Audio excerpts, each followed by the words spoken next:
46 days to go before Christmas, mga kapuso. May entry na rin sa holiday season paandar ang Viracatanduanes.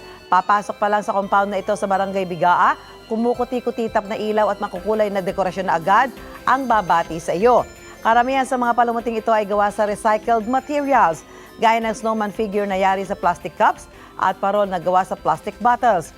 Ayon sa presidente ng subdivision, halos lahat ng pamilya roon ay nagtulungan para i-transform ang lugar nila sa isang Christmas village. Sa December 15, makakatanggap ng premyo ang may pinakamagandang disenyo.